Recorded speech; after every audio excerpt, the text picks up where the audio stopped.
सपोटरा थाना क्षेत्र का डाबड़ा गांव का जो मामला है, इसमें एक बालिका की जो मामला सामने आया है, क्या कहेंगे सर? क्या अभी तक इसमें बालिका के परिजनों और जो ग्रामवासियों द्वारा जो कल से इसको मार्ग को अवरुद्ध कर रखा था और उनकी मांग थी कि भाई इसमें अपराधियों की तुरंत गिरफ्तारी हो, तो हम कल से ही एक तरफ से यहाँ कुछ टीमें यहाँ लॉ एंड ऑर्डर में लगी हुई थी और अन्य टीमों को हमने अपराधियों की गिरफ्तारी में लगा दिया था।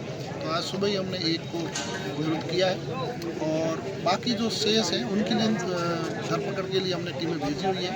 और दूसरी बात है कि इसमें निष्पक्ष कार्रवाई हो, तो दर्ज प्रकरण है, इसमें जो भी होगा उसके अनुसार निष्पक्ष कार्रवाई करेंगे। तीसरी बात ये थी कि ये जो परिवार है, पीड़ित परिवार, इसकी सुरक्षा की बात थी, तो हम इस पीड़ित परिवार की सुरक्षा के लिए जो भी उपाय होंगे, जो तरीके हैं, उसके हिसाब से हम पूरी तरह से इनको आश्वस्त करेंगे कि किसी प्रकार को इनके डराया धमकाया नहीं जाएगा। अन्य कुछ बातें जो जिला प्रशासन संबंधित थी। सर, इसकी मां कह रही है पहले भी 6 महीने पहले मुकदमा दर्ज कराया, पुलिस के काफ़ी गई, मैं विधायक साहब के पास गई, मैं 5-10 दिन पहले भी गई, घर में घुस के मारपीट करके ये जो सारा प्रकरण सामने आया है, तो इस पर थोड़ी निगरानी होती तो इस प्रकार का जो घटनाक्रम है नहीं होता।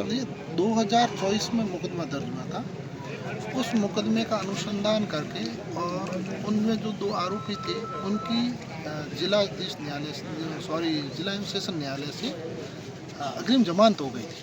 तो अग्रिम जमानत के आधार पर उन दोनों की जमानत करके उनका चालान कोर्ट में पेश कर दिया है। तो उसमें भी पुलिस ने जो भी मेरिट पर जो अनुसंधान करना था वो किया है।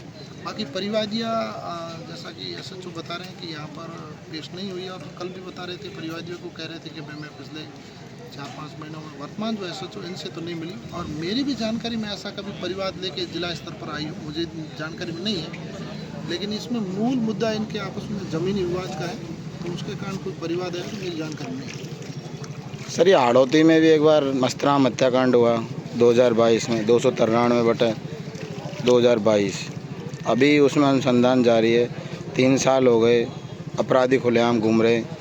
उसके जिसकी माँ, जो बेटा मरा है, उसको दूसरे गांव में रह रही है, उसके चाचा का हाथ पैर तोड़ दिए, उन्हीं के परिवार के लोग हैं।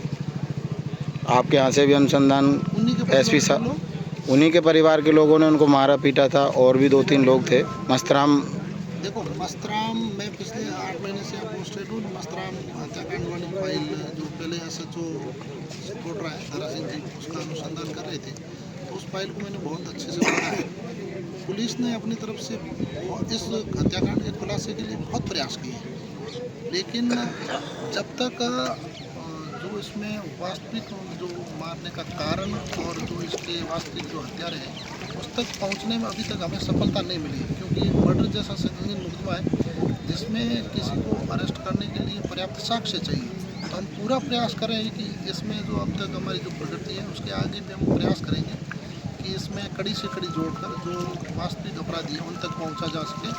जैसा कि आप बता रहे हो, हत्यारे खुलेआम घूम रहे हैं। देखो, अभी तक जब पुलिस ने अपने अनुसंधान से कोई चीज़ पाई नहीं गई हो तो हम ये नहीं कह सकते, आप अपने हिसाब से कह सकते हो, अलग बात है, लेकिन हम तो बिल्कुल मेरिट से और एकदम कड़ी से कड़ी जोड़कर हम उसको अनुसंधान को करेंगे, और उसमें हमें किसी को ऐसा वास्तव में हमें लगता है कि जिसके खिलाफ पर्याप्त साक्ष्य है तो उसके खिलाफ बिल्कुल नहीं सर, उसकी जो माँ है मस्तराम की और उसके चाचा है, उसको मारपीट के जो उनके परिजन